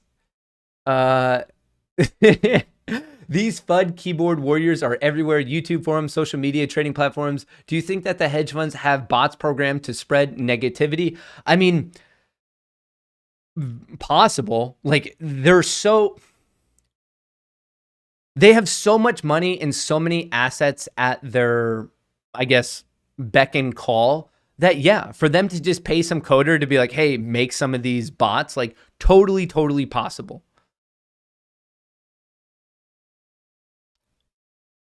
Emptied my savings and maxed out my wife's pharmacy school's student loan account, dropped it all in AMC, cost average 980, best decision ever. Thank you.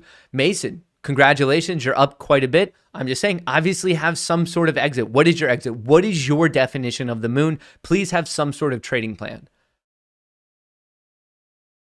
Buy your own train car and ride the rails of America. Matt, I am self-employed and work from home. Twice a week, I'm able to go golfing with my 77-year-old pops. Wife asked me how I pay for it. Matt Kohrs, dear. Michael, I love that. Even that, spending time with your family. Like, I don't know. It's so much of it is, I think you get to, what's the best way for me to like really get this point across?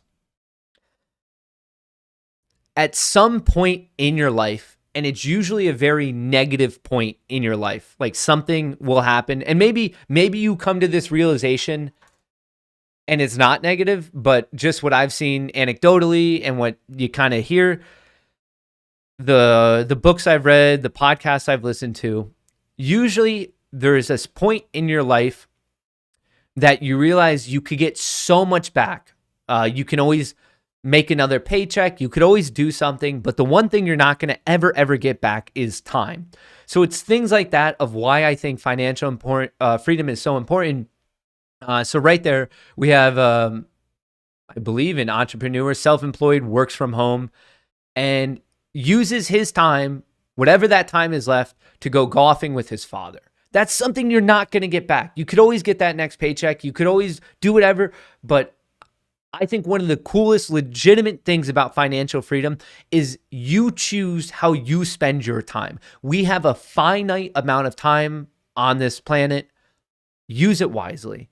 And I think a lot of people are like, hey, man, I want to use it wisely. Obviously, that's the goal. I want to do what I want to do. And you can't sometimes because of financial implications. But that's why myself, I'm so passionate about stocks and trading and becoming, I guess, financially independent, learning about your own financial, I guess, responsibility and becoming more financially literate, is it helps you along that actual journey of using what I view to be as the most important commodity, time, using it to how you truly think it should be used. So it's things like that. Works at home, entrepreneur, chooses to use his time to go golfing with his father. That is awesome. Congratulations.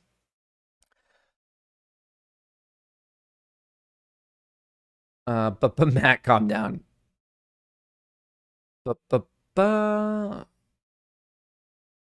Shout out, Crystal. Hey, Steve, where do babies come from? I think large birds referred to as storks. I'm pretty sure.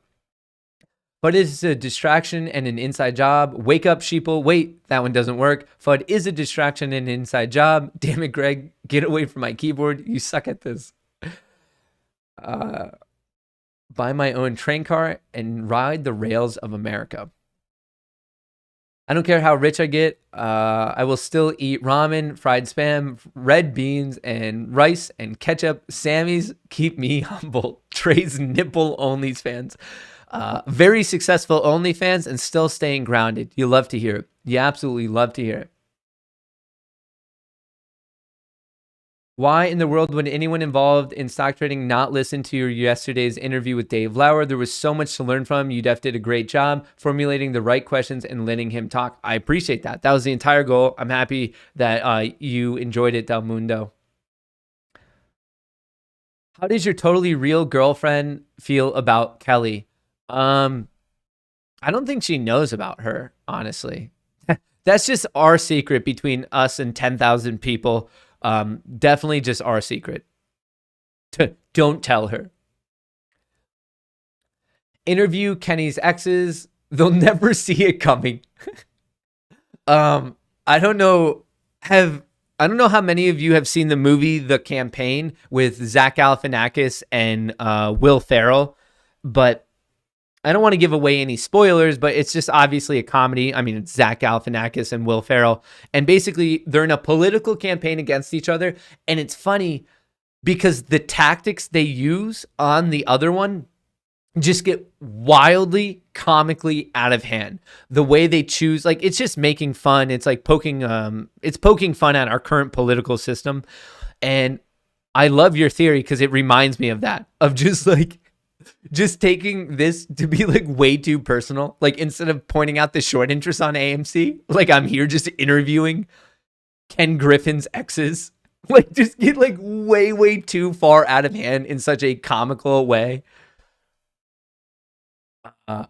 What's up with GME still hodling? Yeah, it's breaking support. The next major support is around 144 and 145.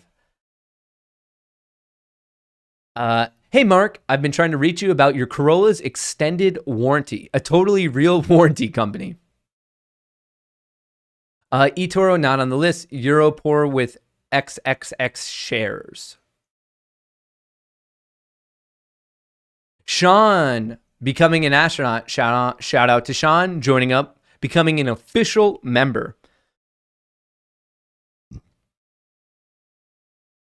I have found proof that Kelly from middle school works for Citadel. Possibly the catalyst we need. You know, I wouldn't be surprised. That's probably why she didn't want to talk to me in middle school. Maybe Citadel got to her early and they're like, one day this guy will become our enemy. You're not allowed to dance with him at this middle school dance. Could be. I cannot confirm nor deny that Kelly could have been one of the first Citadel plants in my entire life. Huh. It almost makes me wonder who else could be a Citadel plant in my life. Is it the person at the Total Wine store that judges me every time I buy way too much sangria and just gives me that snide look? Is it the person at Aldi asking me, why are you buying so many boxes of Cheez-Its? Is it the person at CVS that says, seriously, man, stop asking if we carry dark chocolate. We don't have any dark chocolate. Honestly, now that I'm thinking about it with a little bit of,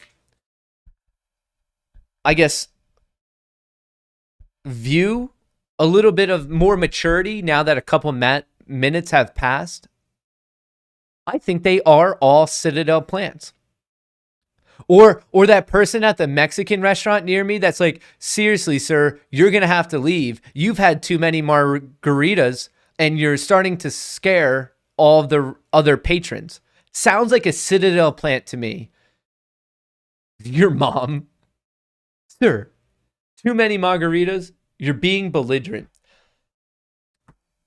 You should never respond to that with, no, you're being belligerent. It never gets them to understand that you're not being belligerent. It always comes off as hostile.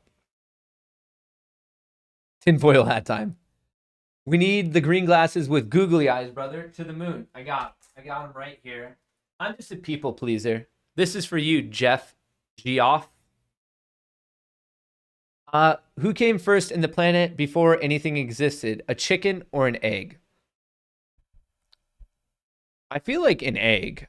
I feel like the proper answer to that is an egg. And then the common retort is like, oh yeah, who laid the egg? But that's how evolution works, is like every new generation, there's a slight variation in the DNA, and your DNA is like the DNA you have when you're born. So I feel like the first thing was the egg. Like, how else was it not the egg?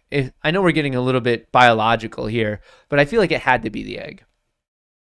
Sweep the leg. Do you have a problem with that, Lawrence? No mercy.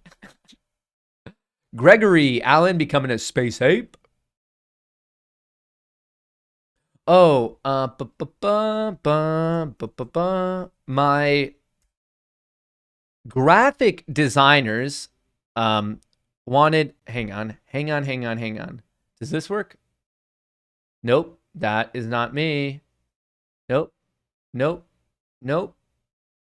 Here we go. This is the one I was looking for, folks. Now that I'm in my John Lennon mode.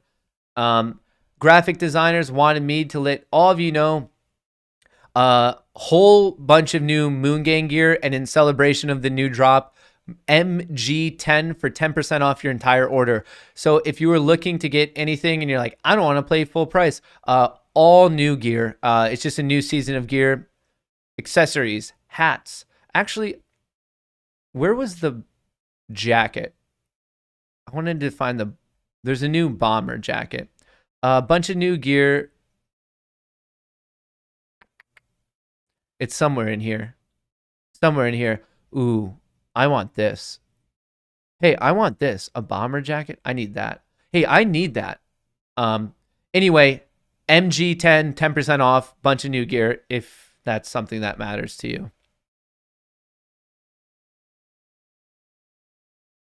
Eggs, because dinosaurs laid eggs, and Kelly from middle school is one of those eggs. She shorted life and they were extinct. Kelly Kapowski dated Kenny. Zach was so mad. This goes way back. Do you think it's time to close our positions in GME and pump up AMC? I don't think manipulating a pump is legally advisable. I don't want to be held culpable for that one.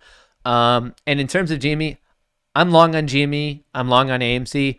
Because of AMC's success, my AMC position is now considerably bigger just because the stock has run more since the point that I got into it.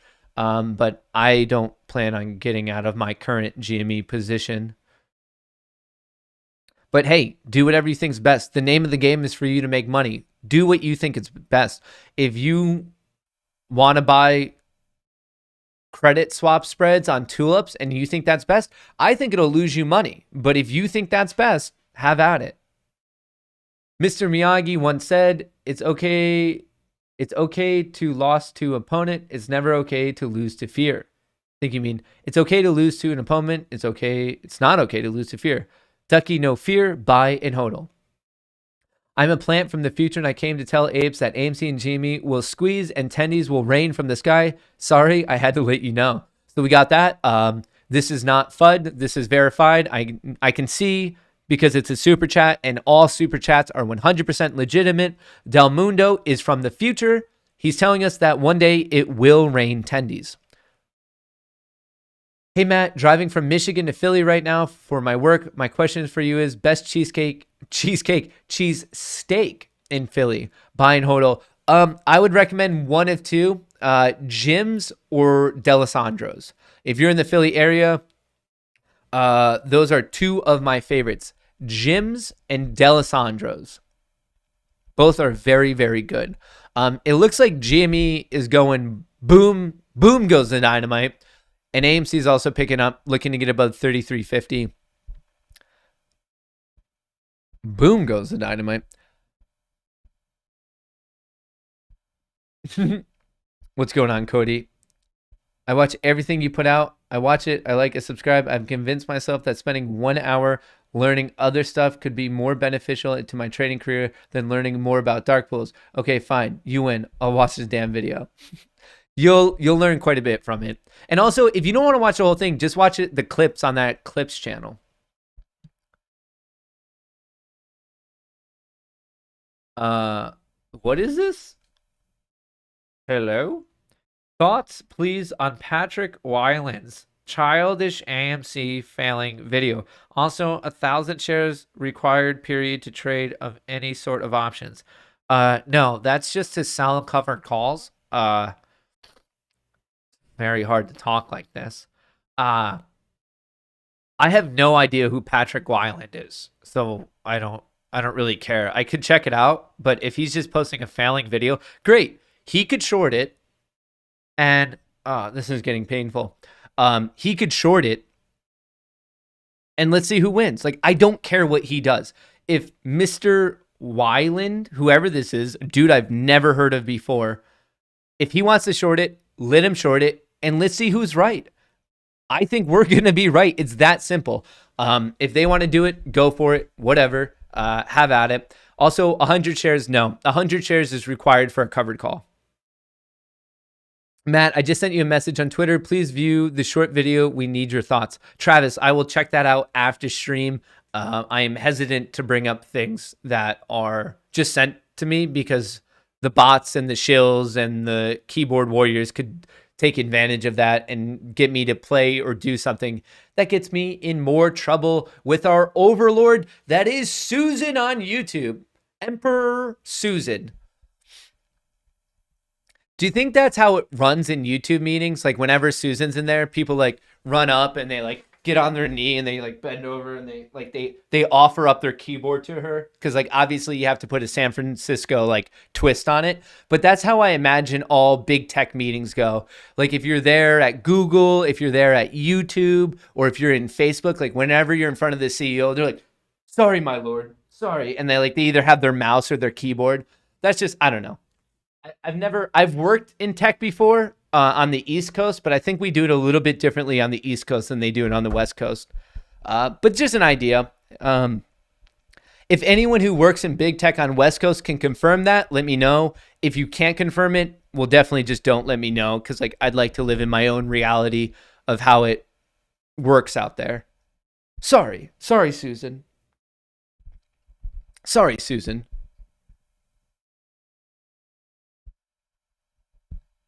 Matt, don't be a simp. View privately first, but then that would just be downtime. I don't want cold air. I don't want dead air. This is a show. This is a radio show, folks. It isn't really because we're not on a radio. But who knows?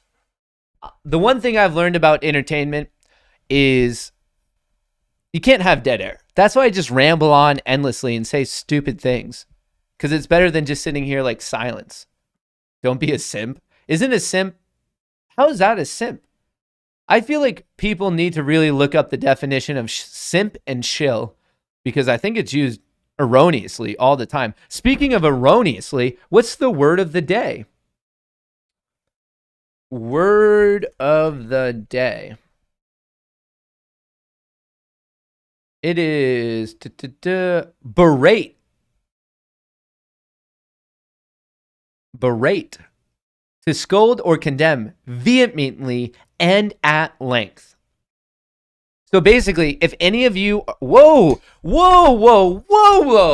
boom goes the dynamite, folks. What is going on in the last 12 minutes of the day? Whoa. All right, let's stand up. Let's stand up for these stocks, folks.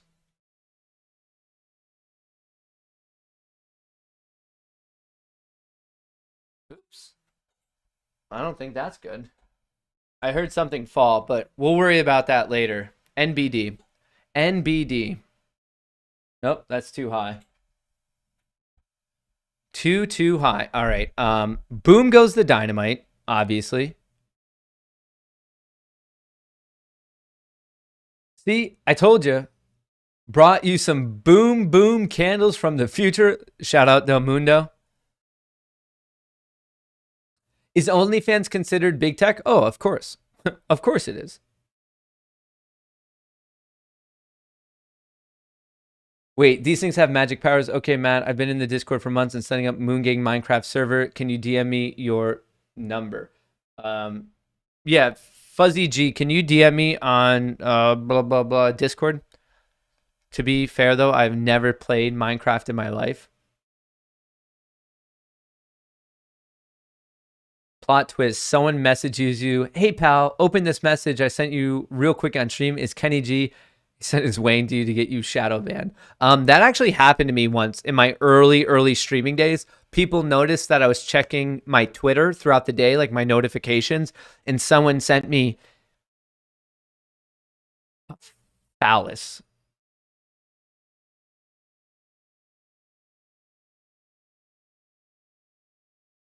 Matt sent it for AMC. Let's get these rockets going. We're going green. Their day. I'm calling it. Let's go 10 minutes. I mean, it's crushing it right now.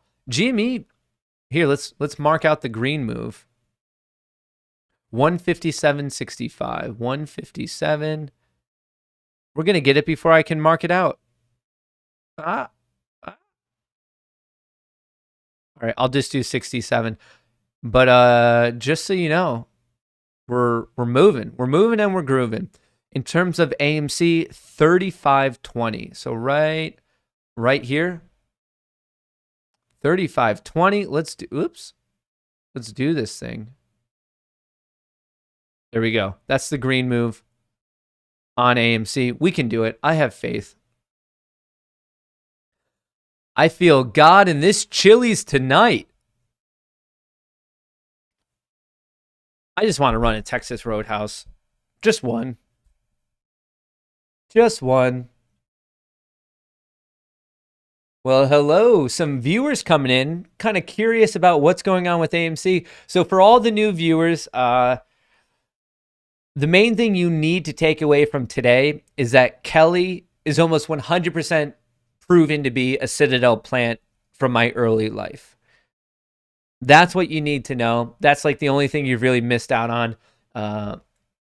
Kelly is a plant. Kelly is 100% a plant. A Citadel plant. They saw me coming. I have a Roadhouse next to where I live. Those buns and butter are booming. I do pick my location, like where I live, based on its proximity to a Texas Roadhouse. Everyone's like, oh, but what about the beds? What about the bathrooms? What about the internet connection? What about the commute to my job? What about the commute to the most reasonable and efficient TRH? Dear tiny baby, can't even talk Jesus. Please bring this AMC bounty of Taco Bell and Burger King and Chipotle. Shout out. GME, AMC, cooking. I like the look of that, folks. Oh, would you look at that? Would you look at that? Triangulating Matt's home address. I feel like people were doing this. This is, my mind's going a million miles an hour. But it kind of died off, and I don't like to see that it died off, because it brought me a lot of joy, and I think it brought a lot of people joy. And I'm asking you, not just for me, but for all of your favorite creators, if it's on YouTube, Twitter, Reddit, I want to see, like, I see a lot of people getting, when someone says something FUD or negative, it's very quickly attacking. And I'm trying to bring down like the overall animosity. So if you do want to say something, if someone's like, Matt's just doing this to pump tulips, like that would be a good example of like some negative comment about me. I'm not sure anything more negative has ever been said about me than that. I'm not really sure. But if you see something like that, or Trey, or Wrench, or Keenan, or TMI, or anyone, just hit them with a neato. Just that. Calm, cool, collected. Just neato. 5 letters that will bring them to their knees and just like, they're just going to crumble. If you hit someone with a neato when they're all like jacked up and like angry and they're looking to engage, and if you hit them with a calm, cool, collected neato, they're going to psychologically crumble right in front of you. Give it a try. It works on the internet. It works in real life. Like, for example, if your manager calls you in and be like, hey, you really missed the quota last week or last month, and I think it's just because you're spending so much time on that kid's live stream and you're not really being productive, we might have to let you go. Just say, neato, and just walk out. Just give them a burn, a hardcore burn. Neato. If you're really mad and like you're trying to like keep that anger inside, maybe you're fighting with a spouse or something, that's when you just drag it out. You just go neato, and like you might clench up, but just hit him with a longer neato. Honestly, I don't know if I could come up with a scenario where neato's not appropriate. Hey, Jimmy Green on the day. Late day push. Neato. Do you take Kelly to be your wife? Matt, do you take Kelly to be your wife? Neato. It works. It works. It works. My scanner picked up some strange activities over at Citadel. I only picked up a pump, hood, short, AMC. Whatever it is, I'm sure it's 100% legal. Charles Schwab rarely mentioned, should I change? It's just not, I don't think it's bad. It's just not one of the more popular ones. Just so everyone knows, I am in the middle of getting a deal for everyone in the Moon Gang for a brokerage that not only does not do payment for order flow, but sends all of their orders to not a market maker, which is the big takeaway. If you watch that Dave Lauer interview, the big thing is, well, payment for order flow is inherently bad because it's sending the orders to them.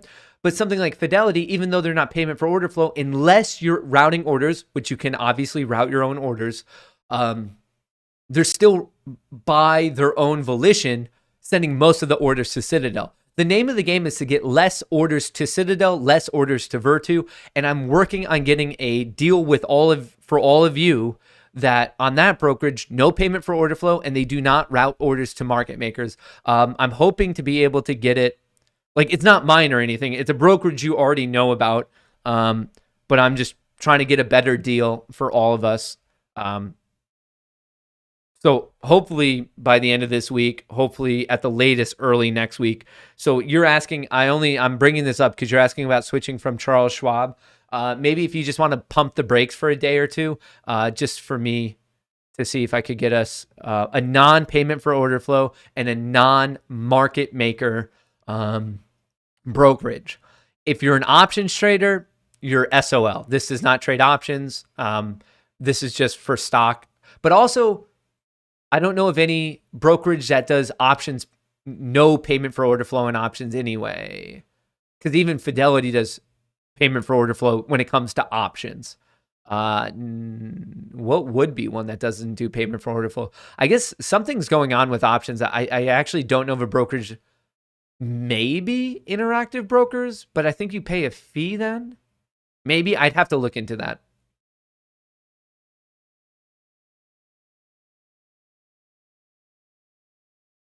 Wait, is this Fear and Loathing in Las Vegas sponsoring the stream today? Nice sunglasses. This is just because the future of AMC and Jamie is just so green. This is like what helps protect it.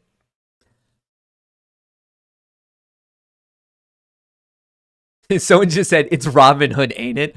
Do you know how, even if I did that as a joke, do you know how crazy people would go that like just don't understand the sarcasm? If I was like, oh yeah, we're switching back to Robin Hood. Like, this stream is sponsored by Robin Hood. Oh man, it's so funny. I just don't know if it's worth like the kickback from the people who are like anti-humor. But to me, that would be one of the most absurd. the humor in it would be seeing all of these keyboard warriors responses. Like I would be there giggling like a little schoolgirl all night reading their responses. They're like, can you believe it? Is Matt actually sponsored by Robinhood? What is he doing? It would, oh man, it would potentially make my year. Something about trolling these trolls, it's just so humorous to me. Like just knowing that it's going to drive them up a literal wall has to be something. Well, lots of shenanigans going on in GME to close out the day. We ran from 149 to 159 to 152. Obvious, crazy shenanigans.